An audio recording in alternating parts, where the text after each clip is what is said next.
Hi everyone, my name is Matthew and welcome to Exalate YouTube channel. We are going to integrate Salesforce and Jira Cloud in this video, so let's get started. Thank you, Sky, so much. You're the best. All right, so we need Exalate on both sides as it's a decentralized solution. So two ways to do that. Either we can go to the website, exalate.com/integrations. And then here we can find the tool that we want to integrate and connect. And we can click here on the hyperlink, Jira Cloud. You go to that Atlassian Marketplace, explore more apps. You look here for Exalate. You take the first one, you install it. I have already installed it. So if I open up Exalate in a new tab, this is how it looks. So you got here getting started, and then all the rest I will cover in the demonstration. For Salesforce as well, we're going to get it from the marketplace after it has been installed. We will find it by going to this, and then I open it up in a new tab, and yeah, it looks exactly the same. So that's perfect. Also, for any other ITSMs that we support, it will be the same user interface. What exactly is it? It's a node that sits directly on top of your instance. It communicates directly with it.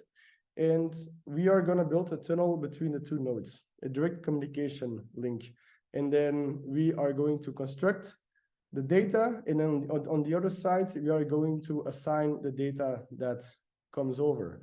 So because it's decentralized, it means that both sides have full control over what they send. More on that later.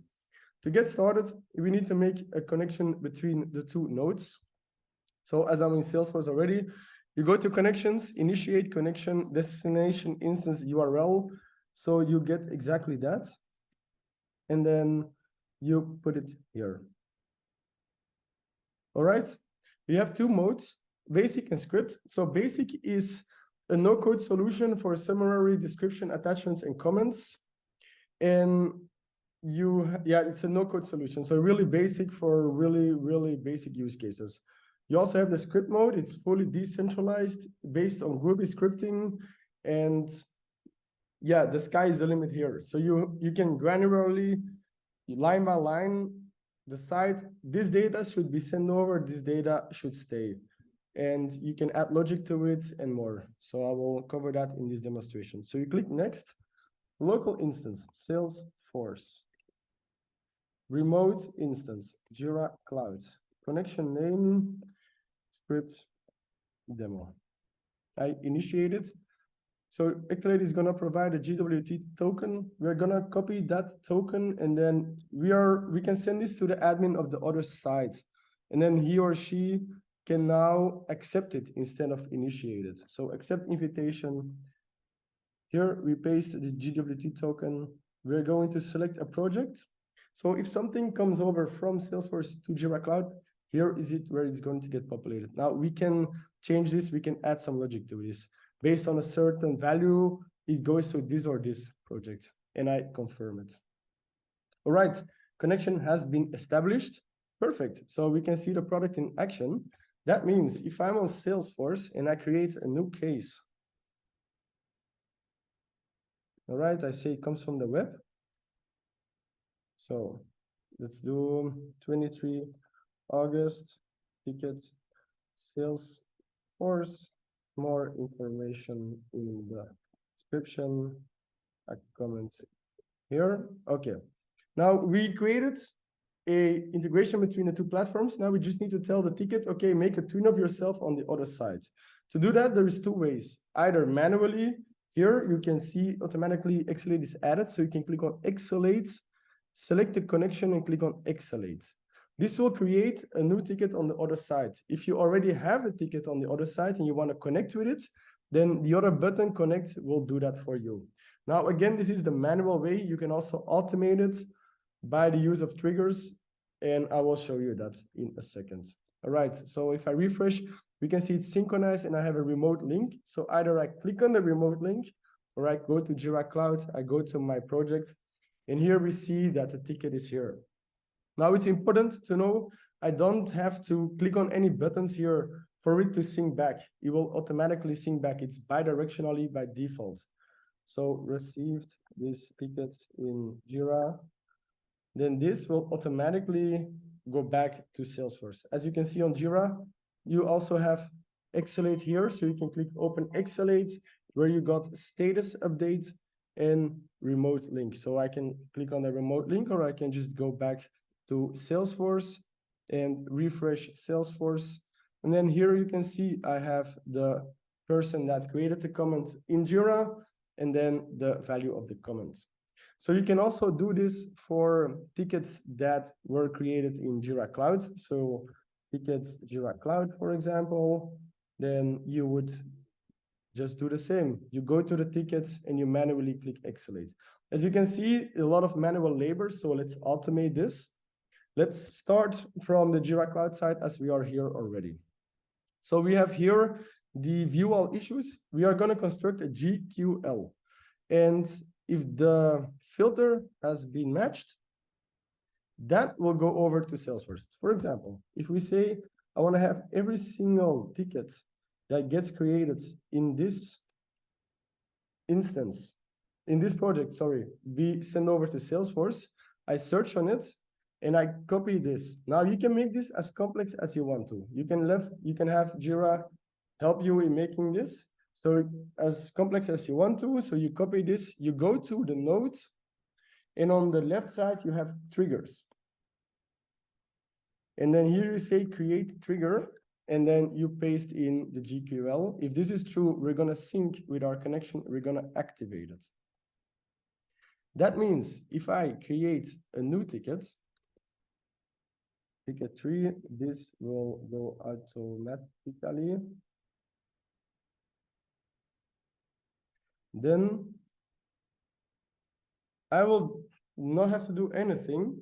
Exalate is running in the background, is with webhooks, is seeing, okay, this ticket is matching the GQL. I'm just going to send it over to Salesforce because it's matching the trigger. So that means if I go to Salesforce, I can go to my tickets, and then here you see this is the ticket. So exactly the same summary. It was created just now. So again, bidirectional by default. If I add a update here, an attachment, it will sync back to Jira Cloud. Now, to do this for the Salesforce side, if you want to start filtering from the Salesforce side, you go on the Salesforce side to triggers, create trigger, and then we have implemented a either visual interface or the script interface. So first you select the entity type. So we are going to select a case. And then, for example, if the company is Exalate, it needs to sync. You can also use a script for more advanced use cases. You select the connection and you activate it. All right. Before I show you, I want to talk about a really nice feature. This is from the present on. So any ticket, any create or update event, and the ticket, the case will match this trigger, will sync over. Now imagine you have a backlog of 5,000 tickets. You're not going to update 5,000 tickets, but you can have Exalate iterate over the whole instance, and the tickets that match, you can bulk sync them. To do that, click on the 3 dots, Bulk Exalate, and you can see that there is 26 tickets right now with company fields that has a value Exalate. So if I click Bulk Exalate, those 26 tickets will go over to Jira. So that's really nice in my opinion. So yeah, that means if I create a new case here, and in the company I put Exalate, ticket 4, this is a ticket in Salesforce 23 August.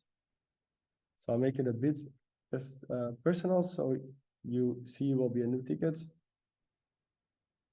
All right, I save it. And then you will see, if I refresh, boom, it's picked up. And now if I refresh again, if I go to Jira Cloud, you'll see it's already there. So it goes really, really rapid. That's really nice. Now, how does this all work? We know it's a decentralized solution. So let's dive into that. You have the two nodes here. So let's start. So I can go on to connections on the left side, and then I can click on edit connection. So this is the backend of what's happening. You have an outgoing sync and an incoming sync. High level, the outgoing sync sends data, the incoming sync decides where the incoming data will be assigned. That means you also have this on Salesforce. So if I go to Salesforce to the exact same location, you also have an outgoing sync and an incoming sync. That means the outgoing sync of one side becomes the incoming sync of the other side. What is between each other? This replica. So if I go back to Salesforce, this outgoing sync. So this replica is a JSON that we construct. We construct it with fields on the right side. All the values of these fields we take a copy of, we put that in this JSON, and that's what is getting sent over and getting unpacked. Now we can see exactly how that looks. So for example, let's do two exercises. First, let's sync over a custom field, and then let's do statuses. So let's sync over a custom field from Jira Cloud to Salesforce. So from Jira Cloud, let's take our first connection, our first ticket. Okay. We have here a custom field ITSM instance. So what you do is you copy this and you include it in the outgoing sync, because right now nothing has been set in the outgoing sync. So you could say replica.custom field, for example, ITSM equals issue dot. You have here dummy code as well, so I might as well use that. So let's do that. I can copy this, and I can just change the custom field name like this. All right. And then what do we do is we will publish it, and we will add a value here. So for example, here, let's say ITSM instance, for example, Jira Cloud Salesforce. Okay. What we are going to do now is we're going to take the key. We're going to go to entity sync status, and we're going to see exactly what is getting sent over to Salesforce. I click search. I can click on local replica. Local replica is what we construct. The remote replica is what is Salesforce sending us. As you can see here in the local replica, this is what right now Exalate is sending from Jira to Salesforce for this particular ticket, including this custom field. Also there, the project, the key, the summary, the comments that we created, the priority, the issue type, the status. That's really nice. Because it's decentralized, it means that on Salesforce, the admin can also see what is Jira sending us. So they can also go to entity sync status, go to case,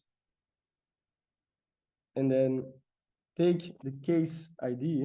So let me take the correct one, this one, okay. Put it in here, and now we need a remote replica. So remote replica, what is Jira sending us? You can see it's exactly the same JSON. So now the easy part is we need to assign it somewhere on the incoming sync. So let's do that. So we know it's coming over like this. So now we just need to entity dot. We need to find a place to put it, but we know how it's coming over. So it will be replica dot custom fields dot ITSM instance dot value. And where are we going to put it? You can go here to edit object, and then you can go to fields and relationships, and then find the field name here. So for example, color is a text field. Okay, so we take this and we put it in here, and then let's delete this. Okay, I save it, and I will add another update, because remember, it is on a create or update event. So what's happening? Again, this ticket is going through the outgoing sync of the instance where we start. It's taking all the values. We're constructing this JSON. This is getting sent over directly with HTTPS and TLS 1.2 to the other side. And then there, it will be unpacked and it will be assigned as you please. So if we go here, then we refresh. And then here you can see that the value has been added to this field. Perfect. Now let's do another exercise for the statuses. Because the statuses is not a one-to-one mapping. We can have a many-to-one mapping as well. We are going to create a hash map. So let's say the status working, we want to have that go to a done status in Jira Cloud. It doesn't make sense. I want to show you that it is customizable. So to do that, you first decide, okay, am I sending over the status? Yes. Then on the destination side, here, Jira Cloud, we need to assign it. So we have dummy code here, user synchronization, comment synchronization, status synchronization, and custom fields. So we are interested in the status synchronization. So I'm going to decomment this out. Okay, so if we have a look, synchronize statuses according to a certain mapping. What is the mapping? So mapping statuses. So the mapping is remote, column, local. All right. So remote, we said working, local should be done. So it doesn't make sense. Just want to show you it's customizable. As it's a demo, less is more. Let's just do these two. We need to check with the entity sync status, how that the status is coming over. It will come over. Let's have a look. Mat 213. So let's check again. Remote replica, because we're interested what Salesforce is sending us. Let's look for status. Replica status.value. Status.value. Status.value.